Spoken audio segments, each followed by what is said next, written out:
So break down those struggles a little bit, like actual, like, what aspects of catching were you struggling with, and then kind of what you went to, what worked, what didn't work, but kind of break down that process. I think be cool for the listeners. Yeah. So early in my career, there really wasn't like I had never in 2015, I never heard of receiving metrics. You know what I mean? Like basically my thought of the position was like, do you call good games? Do you like prevent 90 feet? Like, do you keep the ball in front of you? Do you throw the ball? Like, if you do that, you prevent 90 feet and you limit runs by, helping your pitcher get through games. Like, you're good. You're a good catcher. And then by 2017, you started to hear about, in my organization, I'm speaking specifically on my experience. I start hearing about receiving metrics and start seeing like how you are graded out as a catcher. So my setup, everything that I did was predicated, especially with runners on base. Everything I did was predicated off of blocking and being ready to throw. Receiving was just like, okay, I'm just going to catch the ball. Like if it's there, I'm just going to hold the ball. I wasn't moving the ball.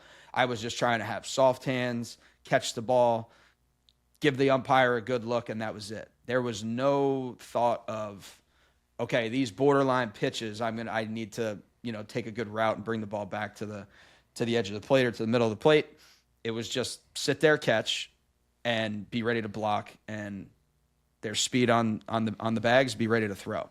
And then I started to see like I wasn't grading out as a good receiver, and that was kind of the knock on me was doesn't receive the ball. So once I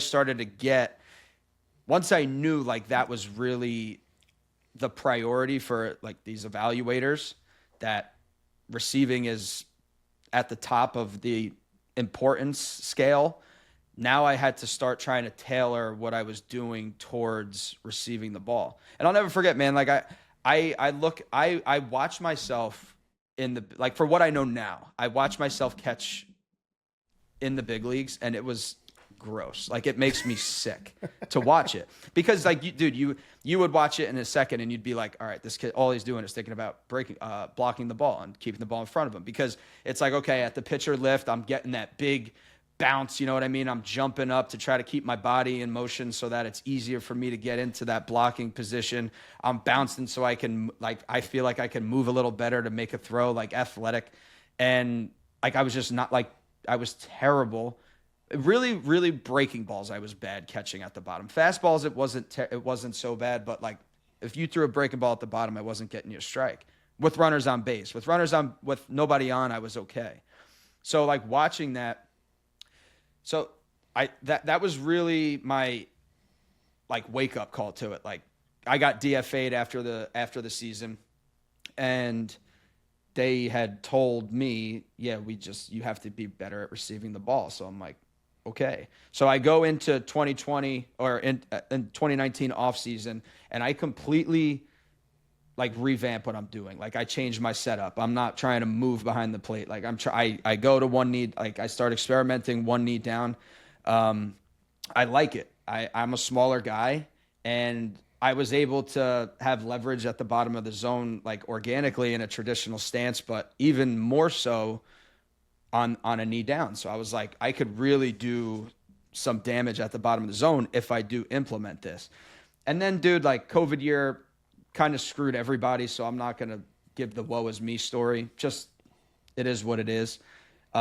21, blow my back out.